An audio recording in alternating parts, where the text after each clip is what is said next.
Coming at you live from DNHQ in beautiful South Pasadena, California. This is the Blue Heaven Podcast.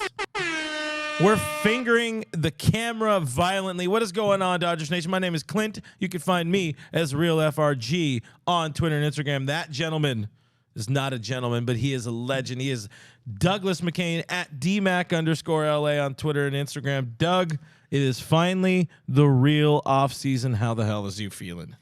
Well, I feel like I woke up. I'm in a nightmare right now. The Dodgers 111-win season. They win 111 games, a franchise record. They lose the Padres, and the Astros go on to win their first World Series, their first legitimate World Series, where there was some sketchy moments. But hey, the Astros won. Hopefully that lights a fire under this Dodgers organization, their players, and let's go though. Let's get ready to roll. You know, this is my Christmas season. To me, this is about Christmas, free agency, transactions. This is what I'm all about. The rest of the year, Doug is hibernating. Now things count. We also got producer Cody on the keys over there, so we'll be keeping an eye. Look at him. Oh man, look at that. Don't bring up his fantasy football week. I mean, he got slammed. Yeah. You got anything? Still in mourning? Still in mourning, guys. You can't sleep, can't eat. Can't eat, can't sleep. Couldn't even do anything. Felt so wrong. He's barely surviving, guys. But let's get into some of the show, guys. Let us know where you're representing Dodgers Nation tonight. Where are you guys watching us? If you guys are watching the foosball match, let us know. If you guys are watching it in a different city than us, because you probably are. We got to also let you know what's happening on today's show, because we got to talk about the Astros being the World Series champions. We got some Dodgers updates and free agent notes and news. Stan Kasten did an interview, and he hinted at the youth movement, which is something Andrew Friedman and company hinted at earlier this offseason or a couple weeks ago. We got so much more on today's show. Before we get in, we got to remind you this is also a podcast. So if you like podcasts and you just want to hear us and you don't want to see us and you don't like participating in the live chat, do join us. iTunes, Spotify, iHeartRadio, everywhere your podcasts are available for free. We are there. And while you're on the internet, subscribe to us. YouTube.com/Dodgers Nation TV. Hit the bell, leave a like, leave a comment. Tell us if your grandma loves this show. That's all I got. It's a great plug. Let's do it for Doug. He needs it, man. He really needs it. Let's see. We got German or Herman. He's representing from Compton, so that's cool. We got I've never heard of a Palo Cedro, but apparently 530 Greg checking in on Facebook. Chess on Facebook in Alaska, pretty cool. Diane, Indian Wells, California. Dodgers Nation godmother right there, always taking care of us. We got Alaska in the mix. We got David Tony. We've got Dodgers Nation Compton. I like this one from Silva over on YouTube. They not my champions. And I love that one because, look, the Astros won, America lost. And that's what happened over this weekend. So I think we're with you 100%. We've got David. God, you're not going to sign anybody. God, you are not going to sign any. He thinks we're the Dodgers, apparently. Apparently, we're the Dodgers. If it was our money, trust me, Judge and DeGrom would have been Dodgers. It is me. I am Trea Turner. Me go fast. Watch this. I like your sizzle reel. Yeah. Dropping sizzle reels today. Richard Hooker checking in from Lancaster 661. Calvin the Goat streams on YouTube saying Sileo Urias, of course, Julio was named one of the finalists for the National League Cy Young Award. We'll talk about that in a little bit. Don Kim checking in. He says, Clint, what up, Clint, D-Mac, and Cody. He knew it was Cody. It could have been Cody. It could have been Noah, but he hit it. You know, that's just. And luckily, he knew you were here. Yo. That's what I'm talking about. He's representing from Palmdale. Jamie, hi, ma'am. Not sure what it is, but Angels GM said they're not trading Ohtani. No, of course not. That would be a terrible move. If you're trying to sell your organization and you're going to trade away your most valuable, most marketable asset, no, it's a terrible idea. You don't want to trade him. So smart move for Perry Maniason to say the right thing, but also, I don't know how to actually say his name now. When you actually look at how it's written out and spelled, it looks very hard to say, but GM Perry says he's not going to trade him, but that also is just a great opportunity to, spike up the value there. Absolutely. Get more trade. No doubt about it. I mean, they're in a position where I think they're waiting on the changeover with the new ownership group. Will they find a way to make a change? I like this one from Showtime. Dave Roberts should win most overrated manager of the years. He had an S at the end. Do you guys agree? Let us know down below in the comment section. Is Dave Roberts overrated? Goat says, I wish Doug was my real dad. Interesting, interesting comment. I feel like Cody feels that one as well. Over there, but yeah, talk about it at Chili's tonight. Okay. Yes, Papa. Yes, Papa. Hamilton's in the stream. He says Doug is the best part of his show. I think Hamilton's in trouble. Oh man, Hamilton's one of my friends. I mean, he likes talking crap about you. He's a big time hater. My man, what's up, Hamilton? Man. He will win you over. He's going to think about that for the rest of time. Let's see. We got Gerald checking in from Wildomar. Yeah, we got the great D-Mac in there. We got, I'm assuming it's West Virginia, not Wise, Virginia, but appreciate everybody hanging out in the chat. Keep the comments going. Let us know you guys are representing Dodgers Nation and fandom tonight. But yeah, let's talk about what we don't want to talk about. There is a new World Series champion. The Astros bring it home, and Mattress Mac is a happy man. He's a one happy mofugger. That's with Fugger, because he just won himself a whole butt ton of money. He did, and he's not going to have to sleep at his own mattress stores now that the Astros were able to win that. He had a lot of money on the line. I do think that might have been the turning point in the series when Mattress Mac went after that fan, threw him gave him the Philly special middle finger there and kind of yelled at them. I think that gave the Astros some momentum. But yeah, I mean, the Astros, they won the World Series. We're going to have to deal with it. And I think at this point, my big takeaway is that they had won the World Series. They made it to 6 straight ALCSs. They've been really one of the best franchises, have gone on one of the best runs in the history of Major League Baseball. But still, even having won a World Series, all everyone still talks about is what happened in 2017. So I have news for you, Houston. You're going to have to win more than one World Series for them not to continue talking about 2017. It's going to take more than one ring against an 87-win Phillies team to wash away what happened in 2017. So to me, like I said, Astros won, America lost. Had there been stiffer penalties back in 2017, had players been suspended, you never know. Are they still in this position today? Because look, I think baseball has basically told us you can cheat and you can still maintain what you're doing. Yeah, I mean, we were talking about this before the show for a good while earlier today. It's like the Astros didn't really get punished for the cheating scandal, and I don't want to talk about. We've talked about it enough. Congrats to the Astros. They beat the other team, and now they get that piece of metal. Whatever it is. I mean, Rob Manfred didn't even stutter for them. Like, what the hell? He stuttered for the Dodgers in 20. But if the league actually, suspended them, it's like, hey, they were cheating in 17, or at least they were punished for cheating in 17. But that wasn't revealed, or that punishment, quote, didn't happen until 20. So they still had 18 to go and get draft picks, to go and sign international players. They still had 19. They still had 20, or not 20. But they still had a couple of years to go and make a difference. And guess what? One of those signings proved to be the league championship MVP and the World Series MVP this year. So if you take away maybe some of their top picks from 18 and 19, or even from 17, maybe it makes a difference, but that's not what the league chose to do. This is what they did. There was no precedent for Rob Manfred and company to work off of. They've never had a team or teams cheat in that manner. So yeah, it is what it is. Money wasn't going to hurt Jim Crane. It didn't matter what it is. But as we sit here, the Astros are the champions, and you still have to go out and win. You still have to go out and win ball games. They could win have another 100-win season. They could make it to another World Series. The Dodgers can win 111 wins and then not get through a team that's hot at the right time, or that's just playing well. And the Padres and the NLDS, it is what it is. But the Astros made it through. That's the important thing. You got to win the games, because anything could happen. It's any given Sunday, every single damn day, game when it comes to baseball, and it is what it is. And I I don't know where it came from. Looking at the text, it looks like it's from The Athletic, but there was one thing I wanted to bring up about it, and I want to get your thoughts a little bit more on the Astros and kind of the Dusty Baker factor and all that.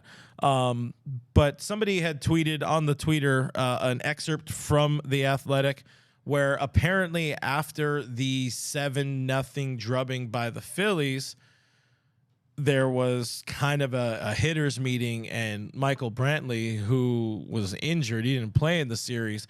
He kind of, I'm going to embellish the story a little bit, but he kind of kicked the hitting coaches out and talked to the players. He had a players only meeting, as it were, in a way, and basically lit a fire under their ass. It's like, yeah, you guys can go and lose, but like take some pitches, get into the bullpen. The Astros did not put together a good game 3 in Philly. They looked really bad, and everybody was jumping on the Phillies train, but I'm not going to say that's the reason the Astros won, but at least there was fire. There was emotion. There was like, what the hell are we doing here, assholes? Like, let's try to win some fucking ball games. And then the Astros never lost again. There's something to it. There's just something to the idea of a hitters meeting. The quote was, "I didn't like how we responded in game 3." So I would have loved to have seen something like that, some sort of spark out of the Dodgers. Yeah. But yeah, give me your thoughts, your all-encompassing thoughts on all of this crap. I mean, when it comes to that situation, I think it's an excellent point. Sometimes you need that guy that says, wait a minute, we're in the World Series and we're not playing well. We're not doing enough. We're not acting like this is a regular season series in July like the Dodgers were in the NLDS. And I think it definitely made a factor. It definitely played a big factor. The players have talked about it. Some of the Houston writers have discussed it, and it cannot be overstated enough that sometimes you need a kick in the pants. Sometimes you need to send the managers, send the hitting coaches away and talk as men and say, look, failure is not an option. And I think Brantley definitely sparked this team into saying, no, we are not going to lose this World Series. And I can't picture anyone in that Dodgers clubhouse doing that. Maybe they should have brought Denzel back or someone, or David Goggins or Tony Robbins, someone to motivate these troops, because the Dodgers, they look listless, where after that moment, the Astros definitely said, you know what, we're going to burn the boats. We're going to go after this thing. And yeah, I mean, they got the job done. And look, Astros, you're never going to forget your first. So, hey, they had their moment, and we'll see. To add more context to it, I feel it's doing a disservice to just kind of bypass it, because I do think, and we've heard a lot of, Jerry Harrison has spoke about it on Sports in LA and whatever. We've kind of read about it. We've heard about the ho-hum mentality. There was not a spark. There was not a fight. And here's a bit more of the quote from Brantley and what he said, and then Altuve kind of little Altuve. He's a short fella, but him pointing out like that how much the team rallied behind it. But Brantley said, they hit Lance McCullers, and we did nothing to respond. We didn't get into their bullpen to use their main weapons. We didn't do our job. We made our task harder. So I wanted to let everyone know that if we stuck together, did what we do, play our way, that didn't matter. I wanted to reiterate that. So that's what he said, which, yeah, duh, but sometimes it's just about saying it. Sometimes it's not. It's about that stupid text thread in 2020 with the Dodgers facing a 3-1 deficit against the Astros. And this is what Jose Altuve said. And as much as we all don't like Altuve, you got to respect the credentials and the leadership qualities this dude has on the team. He said that was probably the best speech I've ever been a part of. He came to us, he had a little meeting, and then we won 3 in a row. So that does mean something. It does play something. You can feel what you feel on somebody in the clubhouse just standing up and being like, we got to do better. Maybe it does something, maybe it doesn't. In this case, the Astros are saying it did. So, and the thing I have a question too is Brantley played in 64 games. Yeah, that's 4 more than the Dodgers 60 games in 2020. Are Astros fans going to say he doesn't deserve a ring now too?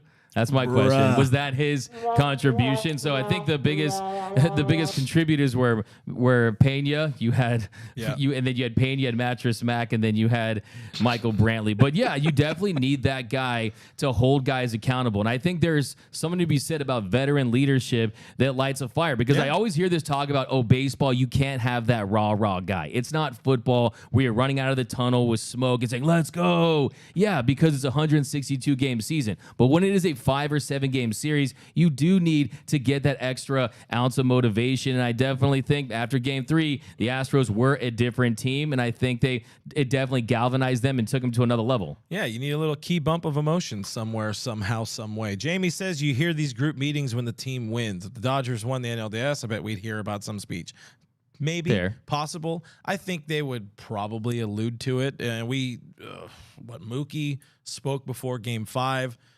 JT spoke after game 4. Both said nothing had materialized up to that point. But, we know the Dodgers are notoriously good at holding, keeping things close to the vest. Quickly getting through more of this, as we're already behind our own schedule we wanted to be on. Happy for Dusty Baker in this. I know some folks are very on the fence. They're going to have the old crowd who know Dusty Baker in a Dodger uniform, and you're going to be like, yeah, that's cool. But there's a younger crowd who mostly know Dusty as the manager of the Giants, and then, later the Nationals. But where are you at on the whole Dusty getting his managerial piece of metal and ring? Yeah, you and I talked about this before the show. Growing up, Dusty Baker was the manager of the San Francisco Giants. He was the rivals manager. He had the toothpick, and he was the guy that was Barry Bonds' guy. And he was a villain to me when I was a kid. It was Dusty Baker, and really I came to know him as someone that really doesn't elicit good feelings in me. And yes, I do respect Dusty Baker. I think everywhere he's gone, he's had varying degrees of success. But look, let's not forget, just a couple games ago when the Astros were struggling, you had Astros fans out there saying that the Astros' punishment for 2017 was having Dusty Baker as their manager. So you can see things flip very quickly. But yeah, at the end of the day, I am happy for a Hall of Fame manager to get that World Series, but it's just for the wrong team. So I'm really... To me, it doesn't do anything for me emotionally. He was a multi-time Dodgers All-Star. He was a part of the 30 home run quartet in 1977. But hey, he's in enemy territory at this point. To me, he's cheaters wear orange. He was a Giant. He was a Giants manager, the Astros manager. But yeah, you definitely have to give him his credit. It's nice to see him with the big smiles and really reaching this mountaintop. But yeah, at the end of the day, it doesn't do much for me. Kind of same. It's cool. It's a fun storyline. I personally like the storyline of, he was the longest, had the most wins and the oldest manager to never win a World Series. That's also kind of funny. But whatever. Congrats to the Astros. EAD. Moving on. Let's get into some Dodgers talk, because this is a Dodgers show, and we appreciate this. The last time we have to talk about other teams in the World Series. Let's hope. Let's hope that's what it's going to be for the next several years. But just a few hours ago, we had the nominees for several MLB awards announced. We have Julio Urias. He is one of the 3 finalists for the NL Cy Young Award. He's going up against Sandy Alcantara, who's going to win, and Max Fried of the Braves. Doc is a finalist for Manager of the Year in the National League, going up against Buck Showalter and Brian Snitker. Notably Freddie Freeman, snubbed on the MVP, if we want to say that. We got Nolan, Goldie, and Manny, and go glove. Freeman. I would imagine the big one here is Doc being on there. Give me some. I want to hear some Doc talk from you.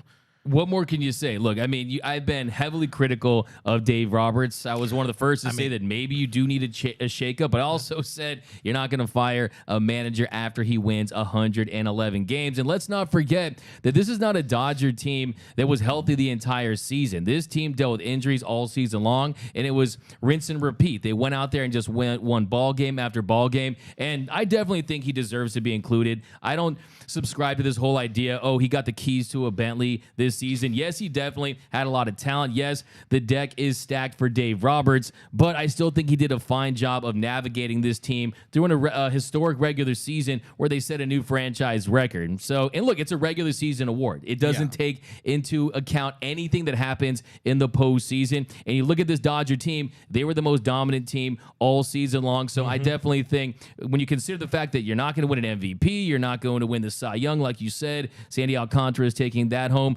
Yeah, throw Dave in the mix. He absolutely deserves to be included. Yeah, it's easy to say the whole BS line about handing the keys to a Bentley and all that, but you still got to go out there and win. You still got to motivate your team in some way. And hey, this is a regular season award, so we know how good the Dodgers are at regular season.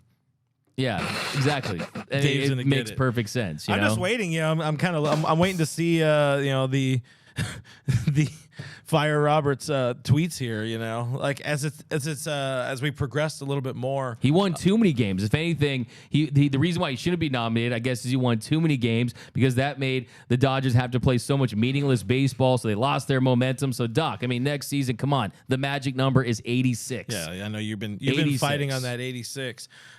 We had a poll running on our Dodgers Nation Twitter last week, asking folks to not grade, but to how do you approve is approval ratings? Do you approve of Dave Roberts? Of his strategy, of his in-game management? Do you approve of Dave Roberts as a whole in 2022?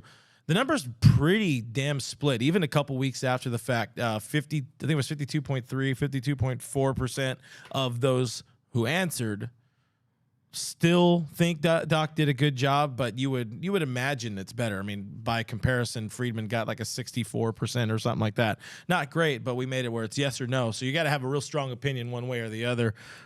Still don't know who would be better than Dave Roberts to run the team, but anyways, he's up there. Who do you think wins it though? It's going to be Showalter, right?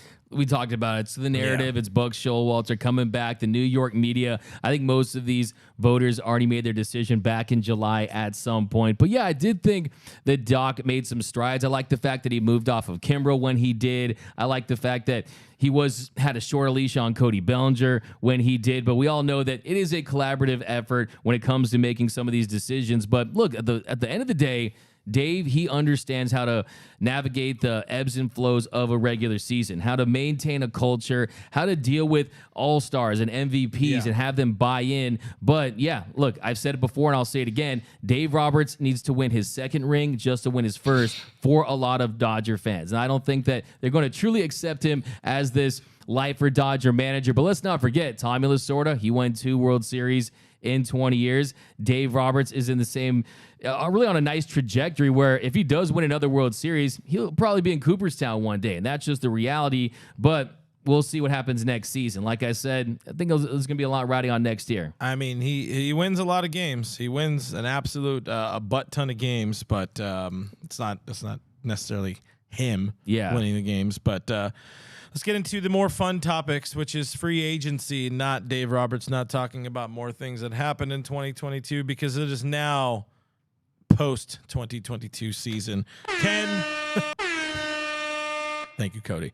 10 Los Angeles Dodgers hit the open market right after the World Series there, so on Sunday. Tyler Anderson, Joey Gallo, Andrew Heaney, Clayton Kershaw, Tommy Kahnle, Craig Kimbrel, Chris Martin, Kevin Pillar, bro, David Price, and Trea Turner. Who of those 10 do you think has the best shot of returning? Well, definitely Clayton Kershaw has already indicated that he's going to be back. I think they'll bring Tommy Kahnle back. I think Tommy Kahnle is a guy who he looked dominant when he was out there after he returned from the injury. I think that he'll be back on a pretty nice contract that will have some incentives. Joey Gallo's an interesting one. I think I've kind of started leaning that way a little bit. Yeah, I think Joey Gallo makes sense in this when you consider the restriction of the shift next season. When you consider an entire off season working with the Dodgers hitting coaches, and you also look at that outfield. Not a lot of production coming from that outfield, and he's a guy that can hit bombs, and he's a guy that if he connects, it's going to go far. I think there's a chance that he comes back on a prove it type deal. So that's the biggest thing. I think at this point you could definitely get him on a sub 10 mil deal, maybe 5 or 6 in incentives. It's like, he was an all-star. He's a former Gold Glove winner and all that kind of stuff. But that is a long time ago, my friend, at this point in baseball. It's like you if you want to try to have a prove it year or whatever, I mean, we're not talking minor league deal yet. But, the more you think about it, the more you hear some of the front office's words about this potentially being a youth movement. You still need to have some veterans in there, and they don't have a bunch of guys quite ready for the outfield. So maybe he does make sense, especially if there is Trea Turner walks, Gavin Lux goes to second. That means or goes to short. You're probably going to see potentially less Chris Taylor in the outfield. How much do you really trust the resurgent Trace Thompson? Yeah, I mean, the more you put it together, it makes more sense. It's not great. It's not sexy. It's Joey Gallo. I mean, he's a pretty boy, but still. Yeah, I think Joey Gallo is a very interesting name that maybe towards the end of the season you would think. You look at the strikeout rate, you compare his numbers with the Dodgers and the Yankees, not a big difference. Really, he was the same guy, but I think they see him as a reclamation project that has some upside. Then also, I think Chris Martin is an interesting name. I mean, he was fantastic with the Dodgers, a 1.46 ERA. You look at that strikeout to walk ratio. He's a guy that, because of his age, he's hitting that free agency market. Would they consider bringing him back, or do they want to get the bullpen younger? Kevin Pillar, I don't see it. I think minor league deal at best. Minor league deal at best, like you said. He's almost in a Danny Duffy type. You want to see Pillar back? That's your best friend. Come on, guys. I love Kevin Pillar, bro. Yeah, Pillar's interesting. I mean, offensively, he's just a below average bat. I think defensively, he's been that way throughout his career. So. But I just don't see it. I mean, I think that he would like to be. He's almost like Danny Duffy. Where he wants to be a Dodger. Grew up being a Dodger. Maybe he trusts that they can get the most out of him. David Price, he's retiring, or if not, it's not going to be with the Dodgers. Trea Turner, of course, is the $1 million question, one of the potentially $280 to $300 million question. Yeah. We saw that sizzle reel today. I think he wanted to show out in the postseason just to get some extra highlights for that sizzle reel. And I'm feeling lukewarm on that. I don't feel the buzz between the Dodgers and Trea Turner after what we saw today, the sizzle reel. No. It does appear like he will be signing elsewhere, and I think the Dodgers won't regret that. Yeah, I mean, it's always tough to lose a player of the caliber of Trea Turner, but he wasn't great. Like he was one of the better players in baseball, but I as a Dodger fan wanted more out of Trea Turner, and I think the maybe the hype, maybe I overhyped him because hype wasn't there for me. It didn't live up to my hype, at least. When the trade happened, it's like, hell yeah, that's one of the best. I hear that's one of the better players in baseball, even though you never see Trea Turner highlights anywhere. And his first few highlights as a Dodger, oh yeah, look, he slides real nice. Yeah, I know. The smooth slider Raider. Let's give him $300 million because he slides real good. But let's get into a few comments on some of this. Here. Yeah, go for it. Let me know what you got. I want to see Mr. Duck back. That's from Adam818. Yeah, definitely want to see Tyler Anderson back. I think has to happen. That's a no-brainer. I'm hoping either signs a qualifying offer, they get a shorter-term deal. We talked about a 3-year, $42 million contract. We got Jamie Lannister. Angels would literally never trade Trout. Yeah, we talked about that. I don't see that as a possibility. We got V-Track says Trea Turner is awesome. He plays every day, will be difficult to replace. Yeah, he's definitely been one of the more durable players in the league. He does post each and every day, and he's a guy that's something you can count on. But also on the flip side, he does play every day, and with that speed, I definitely think he's going to lose a step over the years. And once you start losing some of those infield hits, he's not the same dynamic player. And you're talking about a guy that, yeah, if he was interested in signing a 4 or 5 year deal on a high AAV, would take him up to his age 34, 35 season, then I'd say let's do it. But this is a guy that's after an 8 to 10 year deal, and the back end of that contract, you're going to be seeing him at second base or in the outfield. Yeah. So to me, I'm always considering the length of the contract versus the money each and every year. So, and like you said, I think going back to what you said about just kind of feeling the hype on the slides, it started out really, really promising. I mean, he was a guy that, he had slid like that with the Nationals, but no one talked about it. Nobody talked about it. He slides like that against the Phillies, and it goes viral, right? So, yeah, he benefited from being on the Dodgers, but, yeah, it just doesn't feel like there's that fire. And it's kind of interesting. It's the defense. It really is the defense for me. It does come down at the end of the day, and just looking at the complete package. But like I said, on a shorter-term deal, I'd love it, but 8 to 10 years, I'm out.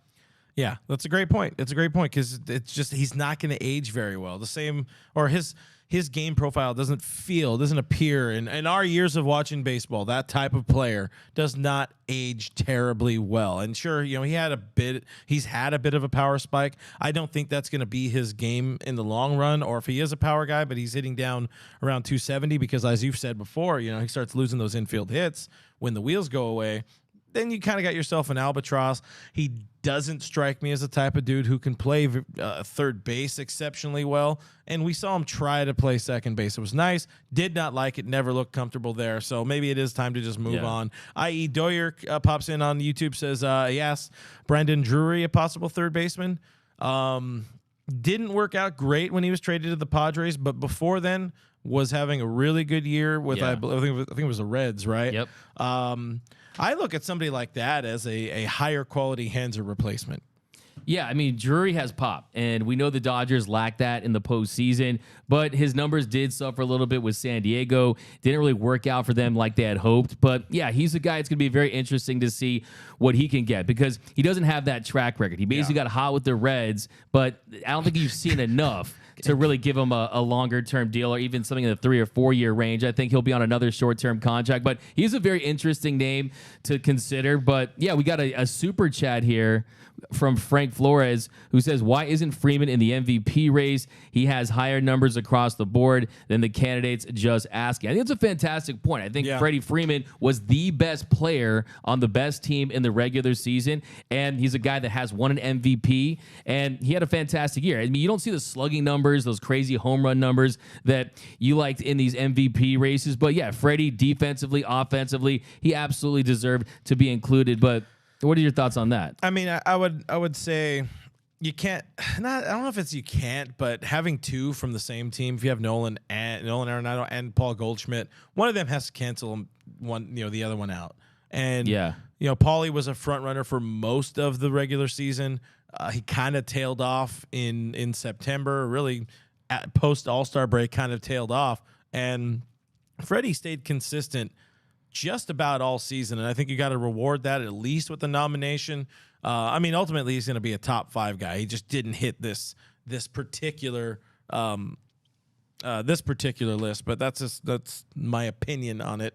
I think it's a miss. I think it's a miss by the voters. It's another thing too. Machado had such a strong first couple months of that season, and that's really how these awards are won. Just ask Cody Bellinger in 2019. You start strong, and that's what people remember. They create a narrative. But yeah, Freddie Freeman, he was fantastic. He was 5th overall in Fangraphs WAR this season. I mean, he definitely put together one of the best seasons of his career. He was worth the money and then some. But yeah, he's a guy. Don't worry about Freddie. He has an MVP, and I don't think he's concerned too much about not winning it this season. But I want to go back to your point too, give you a lot of credit, because back in the summertime, you mentioned the Dodgers not having that guy that can light a fire under them, and kind of talking about Trea Turner a little bit. I just want to make this clear: when you're signing a guy to that kind of contract, you do consider more than what he can do on the field. You have to consider his marketing ability, how attractive he is as a guy that can put butts in the seats. You also consider those leadership qualities. And I think, we're talking about a big ticket item.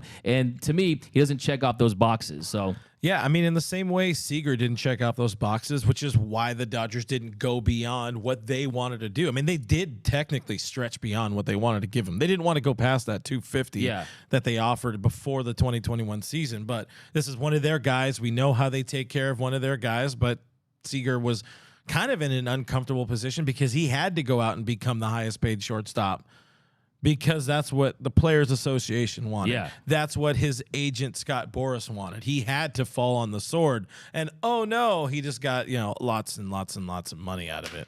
No, it's like in college recruiting, it's these 5-star athletes. It's like their parents who are getting paid by these schools or these recruiters. They basically decide. It's like, I want to go to Tennessee. It's like, you're going to Bama. It's like they kind of decide. And I think with Corey Seager was the same situation. You're going to sign that $325 million contract, especially after having won a World Series and having all this success. And you just seem like a pretty solid fit for Texas. And hey, that's the house that Seager built there in Globe Life Field. So I was okay with that. But yeah, some of these comments are you got people. I like this one from Gary A. It's very simple. This is Lux shortstop with a vomit emoji. I mean, we talked a little bit about it earlier, but I want to do more of and this was off camera, but more of like a direct comp. Like we've said for the last few months, and honestly a lot of the year on this network, on this program, Trea Turner did not quite live up to the expectations we had defensively. There's also the question marks that come with Gavin Lux and his defensive ability or prowess at shortstop. You were talking earlier about, he has the range, but usually the issue has been his arm. Is it significant downgrade or a lateral move to go from Turner to Lux at short?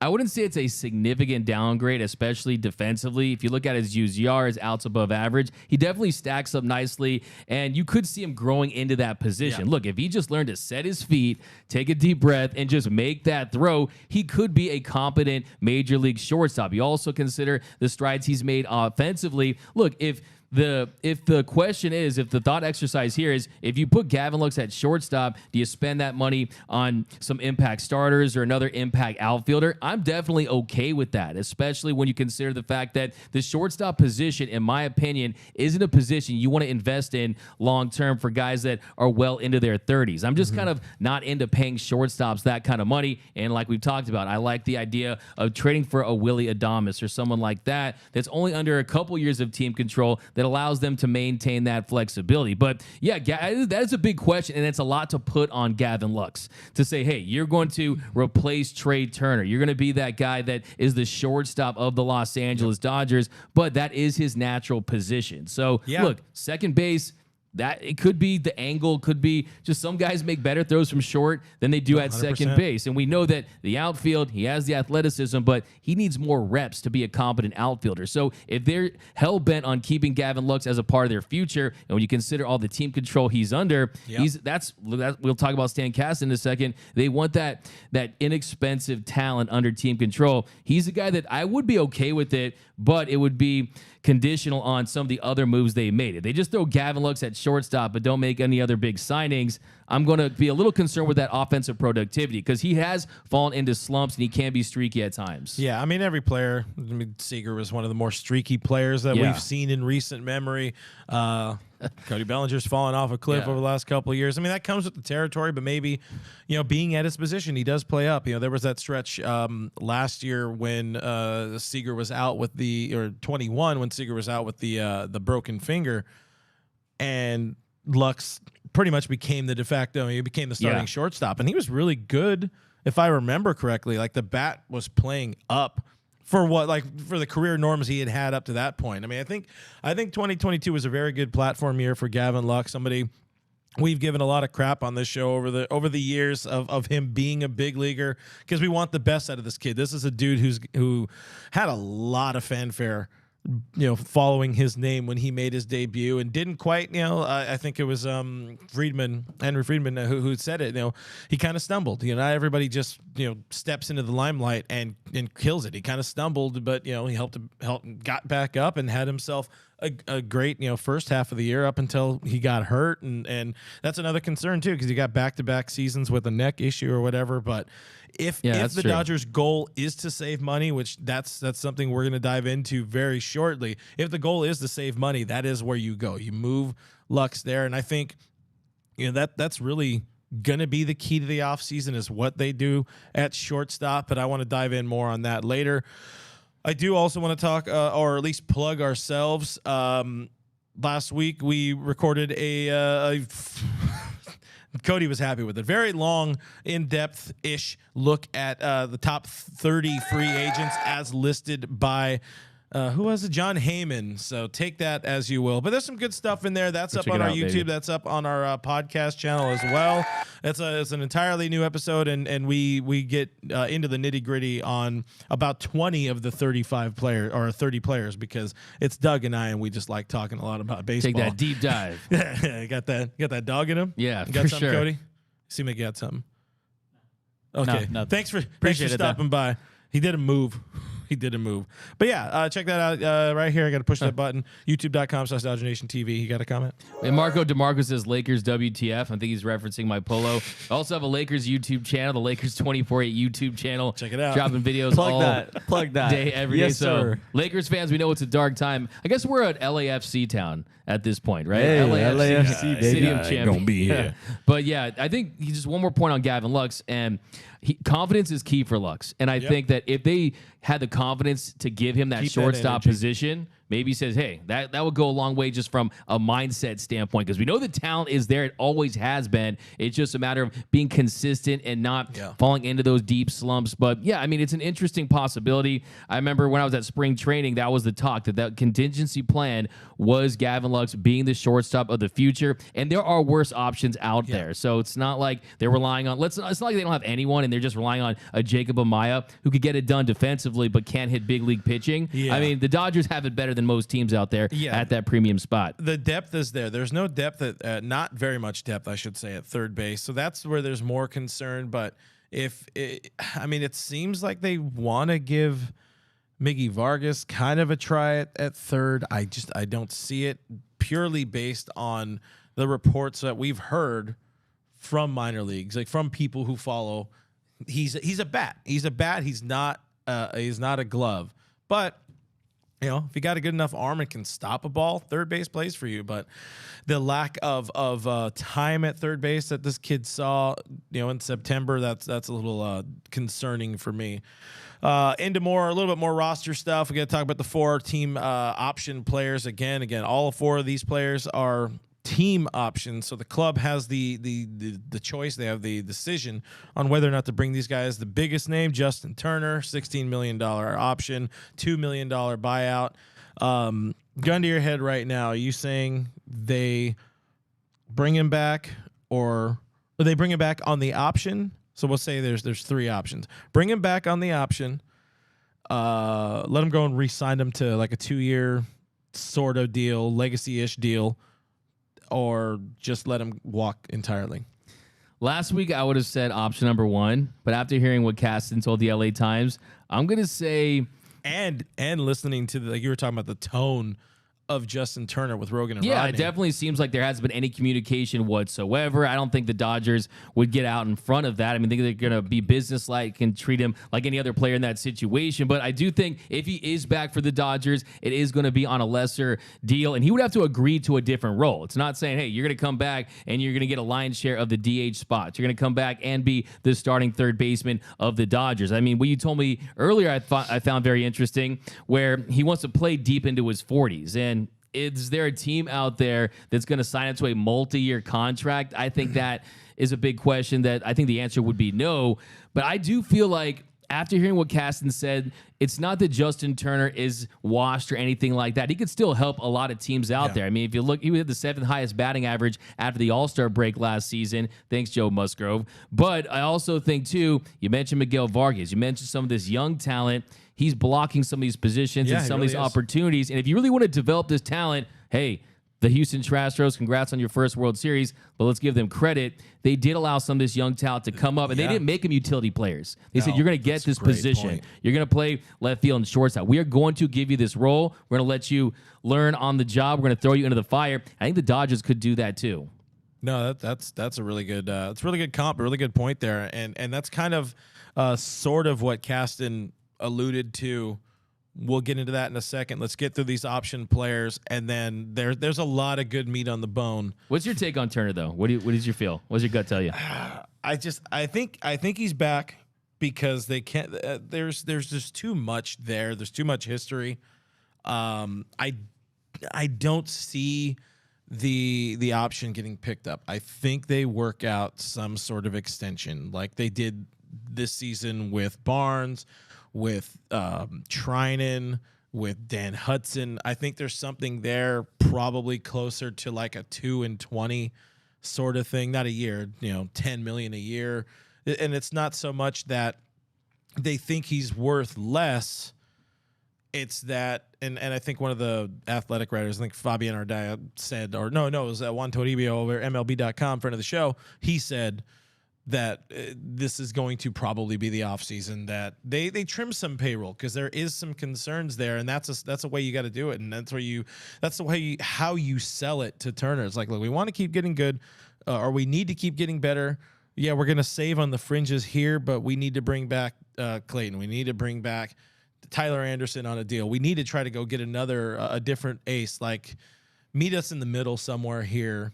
Like, help us help you win a championship by cutting back a little bit. Plus, you get to stay home. You get to be close to, your dogs, your wife, your foundation, the community you love, and you get to remain in blue like you want for at least the next 2 years, because that's what he wants. So, but do you think he would be offended by that? Because my whole thing is, what if we know the kind of guy he is? We know the kind of person and competitor he is. He's openly said that every time he plays the Mets, he tries harder because they quit on him. They gave him away. What if this time around he says, no, the Dodgers are the team that didn't pick me up, so I'm going to go to the Mets. I'm going to show the Dodgers. It would be so much harder, though, to go somewhere else. Yeah. And then you have that resume with you. Like, you go somewhere else, other teams, other fan bases are going to expect that player. You're not quite that player anymore. You're not the guy who, 3-4 years ago, was a finalist for the Gold Glove at third base. He's not a quality defender at third anymore. He's still the best third baseman the Dodgers have, and that's a problem. But he's not that guy. He's lost, some steps. It happens. He's an older gentleman. Yeah, father time. But he's still a great clubhouse leader, a clubhouse voice. He's a great bat. He's a difference maker, but I do fear about I worry about him blocking some of these dudes, because if he's back, where does Miguel Vargas play? How does he fit in? And he's 6 for 47 his last 2 postseason runs. I mean, if you want to have put together a team that has more success in the postseason, you're worried about Andrew Friedman said, well, we're going to try to address how can we have the hottest team in October. Well, having Justin Turner in the middle of your lineup is not the answer. So yeah, I mean, that was also one of those things. He had the leg injury. I think it was more timing than anything, because he was also one of the hottest players, like you said, really from like mid-May on. He was one of the best hitters in baseball up until he got hurt. And it's hard, it's hard enough getting out of bed when you're as old as JT and I are, let alone going and playing 130 games in 180 days or whatever the hell it's going to end up being. Sure. But I do think they bring him back, and I think the two sides need each other. But I would be, I don't know about excited. It would be invigorating to see a post Justin Turner world, just because what this team is doing, it's kind of not necessarily working. Like, yeah, it's working, but it's not completely working. So to me, it feels like a hamster on the wheel, and it's JT right there. And you talk about Michael Brantley. Would a player like Michael Brantley, would he feel comfortable doing what he did in Justin Turner's clubhouse? Yeah. So those are questions I don't know the answer to, but I'm just considering the clubhouse dynamics. And I just think I'm so hungry for a change after what we saw, even though, I mean, you don't have to change much. I mean, he still had a lot of success, but I do think I'm really excited to see these young players really blossom, to see what they actually have. Yeah, I mean, that's going to be a massive question this team answers pretty soon, because options need to be exercised or declined by Thursday. It is. Yeah, and then free agency begins, and then they have to figure out, are they going to pick up some of these guys? I mean, we have a couple more to talk about. Yeah, Hanser Alberto, I say no. I don't think it's going to happen. Or either way, it's only a $250,000 buyout, so they're going to buy him out. They're going to let the offseason play out a little bit. Maybe if they can't get their paws on a Drury type of dude, or maybe JT is open to being somebody who can play some third, second, and first for the team. Not that I think that's an ideal role for him, but I also don't want to plug up the DH role. Yeah.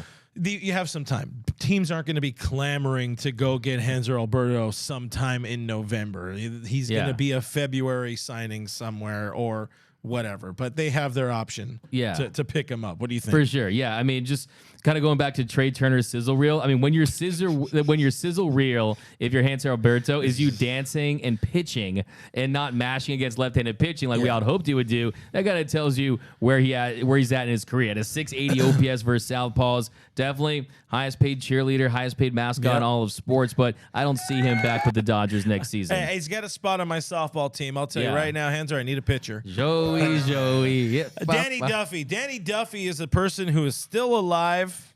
They say he's never worn a Major League Baseball Dodgers uniform in his time as a Dodger. He's worn a warm-up once. Yeah. He's pitched a little bit at AAA OKC late last year. $7 million options. That's not a no. That's a hell no. That's a hell. It's a $7 million option. It wasn't going to happen. That was hopefully like prove it. If you can. He had incentives for like 5 innings pitched and like 10 or I think that one was off. I think it was 5 games or 10 games or whatever. Anyways, there's very little faith that this guy can pitch again. And if he really wants to be a Dodger, it's probably going to be on a very, very low money deal, or more likely because this team is going to be desperate for 40-man roster spots, it's going to be on a minor league deal. If you want to be a Dodger, same with Pilar. I think Pilar is like 50-50 maybe it coming back because he really wants to be a Dodger, and I don't know if anybody else is going to be like, I need to get that guy who posted a negative 11 OPS or WRC plus last year. I don't think those two guys are options to be minor league deals. Jimmy Nelson, you guys remember him? Hurt himself, had Tommy John in 2021.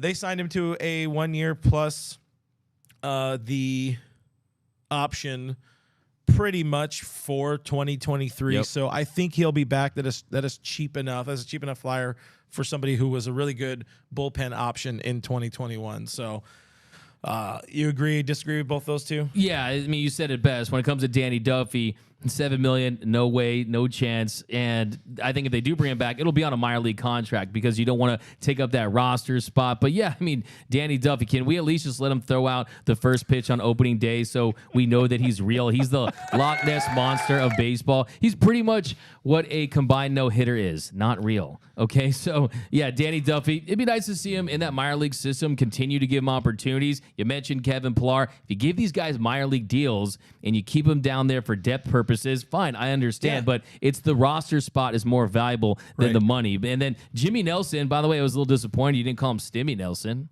I mean, I thought that was one of the best nicknames. That was an old era. Yeah. Oh, that Different thing, time. whatever. Yeah, I forgot. I remember that. Yeah. No, I think Jimmy Nelson, look, when he's healthy, he was fantastic. I mean, a 1.86 ERA, 44 punch outs in 28 games back when in 2021 before that injury. And then he, of course, had that Tommy John surgery, and they almost pretty much gave him the Tommy Canley deal. I mean, we understand you're going to be out, but we believe in your talent when you come back. So I definitely think $1.1 million team option. I think he's solid for sure. That is I mean, you have a better chance of winning with him than you do winning on the Powerball tonight. Exactly. Topical. Let's go. Powerball. Let's do it. Hey, funny enough, too, dude. after they signed Jimmy, after they ended up transferring him to that 60-day IL to make room for Danny Duffy. So it's the 6 degrees of Danny Duffy. So, yeah. How many people will we let Danny Duffy hurt?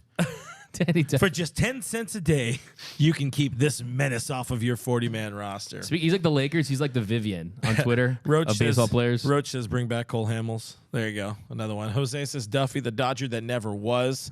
Sounds like a book. Will, who's Duffy? Sit down, children. I like this let one. me tell you a tale. We got Jose. Duffy is in the witness protection program. Half Nelson from Craig Osterberg coming in with the nickname. I like that. The Half Nelson. I respect that. I respect that. We got Steve, or we got the trade for Tim Anderson from Trey's Gallo season 2022. Yeah, I'm sure I'll drop a video on that at some point. I think the interesting thing, real quick on him, is he likes to hit leadoff. His defense really took a hit last season, so he's not the great fit that a lot of Dodger fans think he is. But we talk about the fire, definitely has a lot of that. Yeah, I mean, I don't know. I really don't know. Like. At that point, I feel like I don't want to verbalize. I would rather have Gavin Lux. Yeah, I just don't want to do it. But that was in my soul to manifest it. But I don't know. Yeah, like I said, there's teams out there there's a lot of teams out there that would love to have the Dodgers problem at shortstop. Let's just put it that way. John Bleeding Blue says, please no more reclamation projects. I think there's going to be some. There's definitely going to be a couple because that's just how these Dodgers roll. I mean. Speaking there's of the how Evan Phillipses of the world. There's so many that work out. Speaking of how the Dodgers roll, let's move on, guys. It is time. It appears, if you listen to the words of, or if you read the words of Stan Kasten, if you listen to the words of Andrew Friedman, this could be a different offseason plan than we've seen over the last really half decade. I kind of read into it that in a way where they're not going to be terribly active on free agency. If anything, I do think, Andrew's going to do his favorite thing. He's going to try to maximize some trades, because that is where my boy loves to live. That's his pocket. Let me fleece some dudes on players you've never heard of. And that's how he's made his career over the last 15 years in baseball. But Stan Kasten chatting with LA Times and everybody's favorite, Bill Splashke, hinting at the youth movement in Los Angeles. This is what he had to say. Earlier in the last decade, we had a wave of young guys. I don't feel like trying my Kasten impression, because it's hard. My voice is already a little strained. Earlier in the last decade, we had a wave of young guys who were going to be real contributors. We think now we're on the precipice of the next wave of young guys. We just need to make room to allow that to happen. That's pretty big right there, and that kind of, acknowledges what we've been saying for the last couple of weeks. There's a need to change the roster. There's a need to alleviate some roster room, because not only do you have there's like 50 people or something like that on the 40-man right now. Oh, I guess not now after all the guys became free agents and all that, but there is no space for new human American baseball players, or just human baseball players in general. There's not very much space to add new talent, and there's the Rule 5 draft to worry about if you want to protect some of these dudes. So some of that gets alleviated from trades. If we go pull off your deal for Burns and Adames or something like that, which fills a lot of needs. But I don't know. What do you read into Kasten's words, and then again what Andrew Friedman and Brandon Gomes said a couple weeks ago at their end of season press conference? That was kind of something they alluded to as well. It's like we got to give these guys an opportunity. Is 2023 going to be the kind of, not learning curve, but is it going to be just a very different year for Dodger fans? I think you touched on a lot of great points right there when you mentioned Andrew Friedman and wanting to not only make trades but do it in the offseason. That is when you can get the best value, the best deals. It's like getting Halloween candy a day after Halloween, right? You can get it at a discounted rate, and I think too you got to give these guys opportunities. For me, I see this roster. Yes, there are the veterans. Yes, there are those familiar faces. But remember that episode of Family Guy where Peter and Lois, they go to that timeshare presentation and the guy asked them, they said, "Hey, where's my boat?" And then Peter's like, "No, well, you can have the boat or the mystery box." And he said, "Hey, a boat's a boat, but a mystery box, it could also have a boat. We've wanted those for years. I kind of just want the mystery box so we can just see what these guys are. Will we get a Jeremy Pena? Will we get one of these next great stars?" Because when you have identified some cheap talent and inexpensive talent and they work out, then you can build around them. Then you can make these big free agency signings, because look, this team, you can't bank on the fact that they're just going to be able to sign all their players. You have to throw these guys in situations where they are going to grow, where they are going to prove what they have. And I think next season, you are going to see guys get opportunities. I think at the very least, Bobby Miller gets a big opportunity. He's a guy that a lot of people wanted to see him last season, but I think Miller is going to make that jump. I mean, Gavin Stone, there's so much hype around Gavin Stone. Yeah. The increase of velocity of that fastball, the way he used that changeup. I mean, I watched a lot of Gavin Stone highlights over the last big time Gavin Stone couple of weeks. I'm pretty excited. I mean, he got that athletic twitch, the way the release on the fastball. I mean, I just think that there's going to be guys going to get opportunities. Also, the Michael Busch types. Is he going to be a Willie Calhoun, or is he going to be a guy that produces? I mean, 32 home runs last season, 108 ribbies. It's a use it or lose it mentality right now. And I think you really got to go down that list. And I think it's a great year to do it. I really do. Because if not, then what? We're going to keep stashing these guys at 25-year-old Michael Busch? I mean, these guys, they're ready. I mean, over the last few years, the game plan really has been, or the strategy has been, you develop these guys, but they've used them as currency. They've traded them away. They got Scherzer and Trea Turner. Before that, they went and traded for Mookie Betts. And at that point, Verdugo was the known commodity. That's what they really look. I think, did you call prospects the 401k, or somebody called them the 401k? It's like, these are take that money out. Take that money out. You got to have your savings account. It's kind of what they view the prospects as, but they're you're not getting you don't get very much return on investment if you just leave them down there. You're not using it. You don't. What do they call that? It's not a yield. I don't know. I don't know how to do adult things. What do you call that? Where you get money back from your savings return on account? investment. I mean, yield it's not results, necessarily that, but pay dividends. Just letting them linger down there. It's not doing good enough. And to have Miguel Vargas come up for a month to barely play. I mean, hell, even throwing back, I guess you could argue Edwin Rios has had his fair shake. He just couldn't stay healthy to prove it out. But I mean, Pepio, how many times did he come up and down?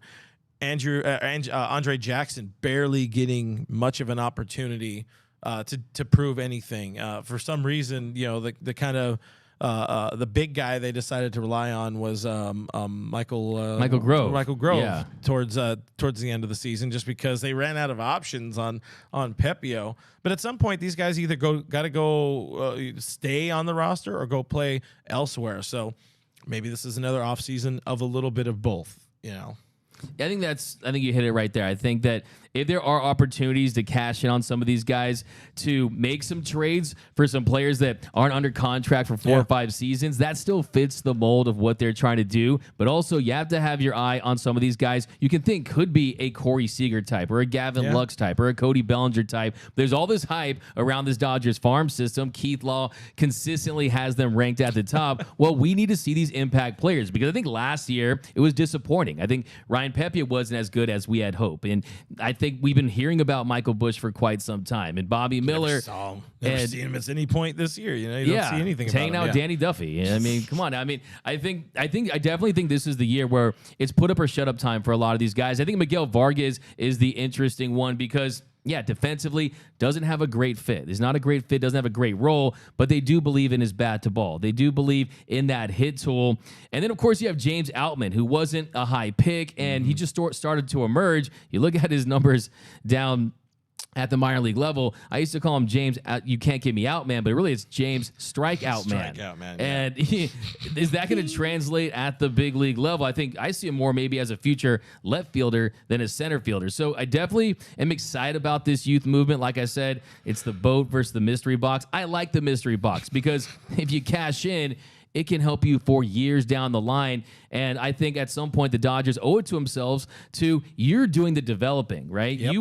You have all these resources. You're the golden goose down there. Are you just developing these prospects for other teams, right? Yeah. You want to cash in yourself. So there's a difference between a prospect hugger and a prospect hoarder, and this team has started hoarding them.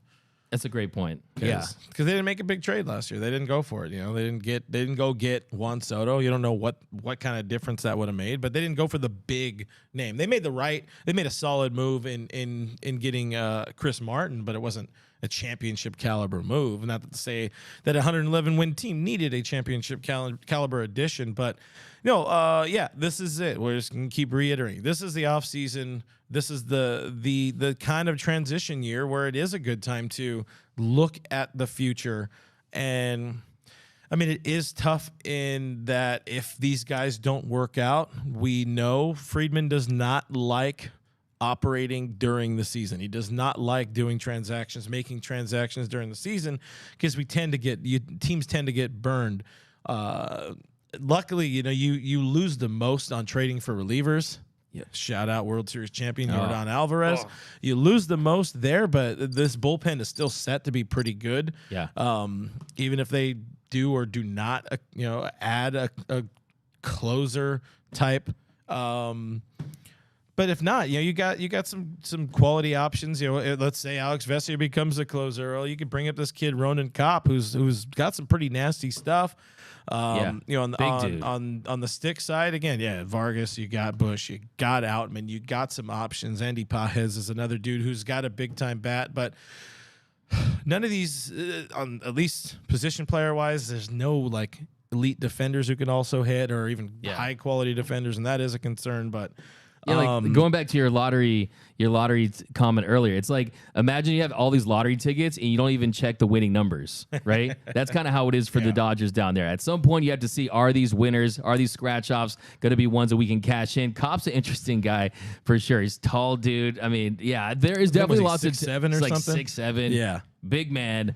But yeah, I think at this point, you really have to. The Dodgers don't just randomly do interviews with LA Times reporters, right? Everything is very calculated. Anytime you guys see Andrew Friedman on Sportsnet or anything like that, everything is calculated. Everything is very polished. And I think Kasten is making it known that, hey, they want to develop a next core, a core that can really grow into future generations and allow them to build around their franchise pillars in Mookie Betts and Freddie Freeman. But I'm excited for the young pitchers. Pages is an interesting name you just mentioned too. He's a guy that could have an impact that no one really talks about as far as one of those top 6 guys. But yeah, at some point the Dodgers, they have to bring these guys up or flip them for win now players. I think this is a team that's built to win now, but at the same token, we've heard a lot of hype about some. Like, what are your thoughts on Michael Busch? How are you feeling about Busch? I mean, I've heard a lot of differing opinions on Michael Busch. I mean, quality stick. It seems like his defense profiles to be stuck at first base, which you have Freddie Freeman, so you're not going to do that. I don't think you're going to get anything that's very exciting anywhere else. I mean, he was drafted as a second baseman, but this is a dude who in college, played a lot of first. So if you're in college and you're playing a lot of first, you're probably not the most athletic person. Yeah, you can still that's hit. A really good point. He's still a stick. Maybe you have a Matt Beatty type who has no defensive capabilities, but you can hit. I mean, the more reps they get, the better they can be. And that was always like a question or concern or whatever for Matt. Like, he never got the opportunity to get better, but when he did get an opportunity, he didn't look great. They're serviceable, and this is at some point it's okay to be serviceable on defense if the bat profiles up. And this is a team that just won 111 games. They didn't need that many to make it to the postseason. So if you lose a few in the regular season, I got no problem just chilling in a nice 94 win range and having some cheaper players, I guess we can say, who maybe have more fight than the same boring great point. assembly that we've seen over the last couple of years. That's a fantastic point. They don't have it made. There is competition. They're still trying to prove themselves at this level. Giants are not going to be good. Yeah. The Rockies are not going to be good. The Diamondbacks are not going to be good. The Padres are going to be right there. So you have two people. How do you think? How does everybody think the Astros keep winning? Well, they have the A's and the Angels in the same division as them. That's how you win 100 games. You have some really shitty teams in your division. That's how you keep running out and win 100 games. And I think that's something that tends to fool Dodger fans and national media. Yeah. You get to say, oh, yeah, they won 111 games. Who all did they play? A lot of bad teams. Exactly. Guess what? They beat up on some bad competition. They played the Reds 6 times in a season, but they played the Diamondbacks 19 times. They played a fell back to earth Giants team 19 times. And same with the Rockies, who for some reason could beat them. But you don't need to hear I love LA every single night. If it means, look, experience is the ultimate currency in sports. You have to give guys opportunities, and sometimes you do have to take a step back to take a step forward. But I got a hot take here, Clint. This is a hot take from our comments here. Sir Dudeness says Kershaw should be our closer. Thoughts? Your thoughts? Kershaw for closer tonight. Hey, I mean, he doesn't have closer stuff, but I mean, slider. Sure, in like the show. Yeah, it'll be the show. Yeah, maybe in 2016 NLDS Game 5. That works. No, I mean, it's being creative. I'll give an A for effort, but it's an F for the practicality of it, because you need some innings, they need some starters. Clayton Kershaw. No. And I know we wanted to talk a little bit about the payroll, because there is a payroll factor. There is a payroll factor. They need to cut down on some spending, because they spent a lot last year. They just missed hitting that Stevie Cohen threshold, but it's now 2 years running. And they're not going to want to do a third. So there's another reason to want to, pare it back to whatever it's going to be this year. I forgot what CBA changed too at that point. But yeah, no, that's a great point too. At $233 million, this team, they're going to want to set some parameters. They're going to want to have some constraints, and we saw that 2018 and 2019 when they were operating under the luxury tax. That they told us that is going to be the plan. They're going to hit that reset button during certain years. And could this be the team that they have? The only concern I have with that is, I do think that you're banking on some of this young talent, and if you are convinced that they're going to produce, then I think that's fine. I mean, you don't think about the money. You think about the investment really in this young talent. But yeah, I don't think they're going to go crazy and spend like drunk sailors. They're not going to go Stephen Cohen. You're not going to see Aaron Judge on the Dodgers. You're not going to see these mega signings this offseason. I'd be extremely shocked if you did, just because not a lot of them make a lot of sense. If there was the perfect guy out there that they thought that, hey, this is going to be a building block for a decade, and it was the right situation at the right position, then I say yes, because the Dodgers, they're willing to spend if the value is there, but they're also very smart with their money. Yeah, I mean, and the former point, that's what they did with Mookie. They found somebody they could build around, build off of, and they gave him the bag. I mean, they had to do it in free agency. They had to also trade some pretty decent pieces to make it happen. Getting back a little bit, I was thinking about like the idea of Bush is not a big-time. Michael Bush is not a big-time defensive player. Miguel Vargas is not a big-time defense first player. You know who else wasn't? Yordan Alvarez. Yeah. But he still is serviceable enough to go out there and drop, 40-some-odd bombs in a year and play in left field. That's one of the reasons why the Dodgers okay a move like that. If you can tell pretty early on, they're not going to have that defensive prowess that they want. I mean, this is a team that loves the ability to move players around and keep the optionality, as it were. And you don't get as much when you have a team full of, you can't say Max Muncy because he can move around, but hell, their Gold Glove right fielder became their center fielder.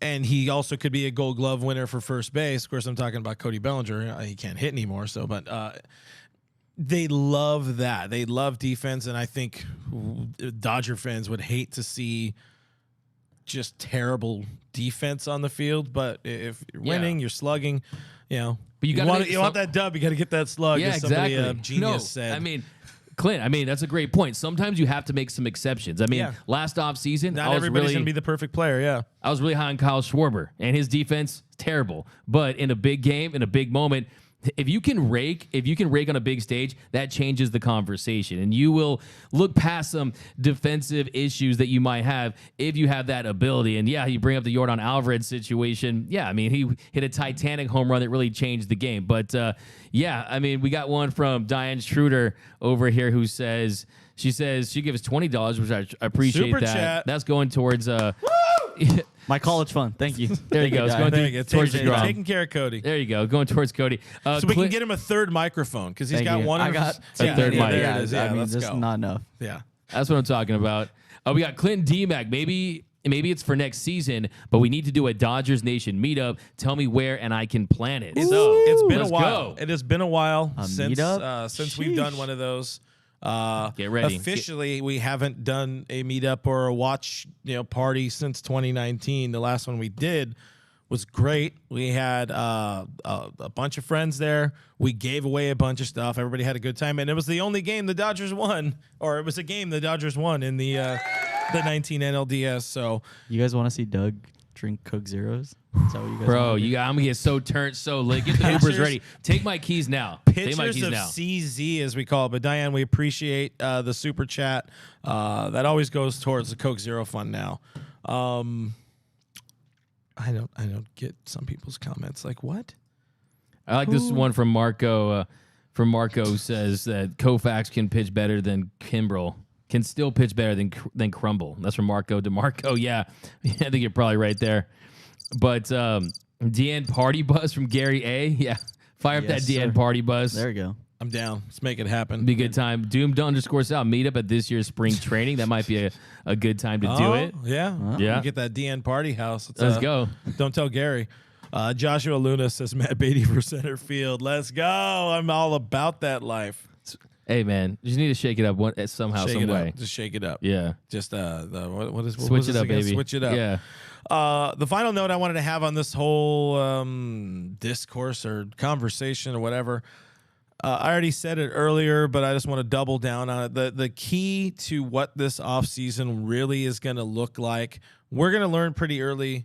What are the Dodgers going to do at shortstop? Shortstop is going to be the key, because if they spend on a shortstop, then they're going to spend all around the club. They're gonna do it. To expand on Kasten's words, he said, if money is what is needed, we'll certainly do that, as we've shown time and time again. But if we think we have kids who need time to play up here, I'm sure we'll do that as well. So they're keeping it very open, like you said, calculated with the words. They're going to say nothing that's good, nothing that's bad, nothing that's incriminating, but something we can definitely turn in our show into, their hour plus show. But that's what you're going to want to look for. If you're hearing them in the conversations on Turner, on Correa, on Bogarts, Dansby, then and they're legitimate. I'm talking Ken Rosenthal, we're talking Jeff Passan, we're not talking John Heyman, we're not talking friend of the show Bob Nightingale, we're not talking these guys, we're talking about legitimate-ish reporters.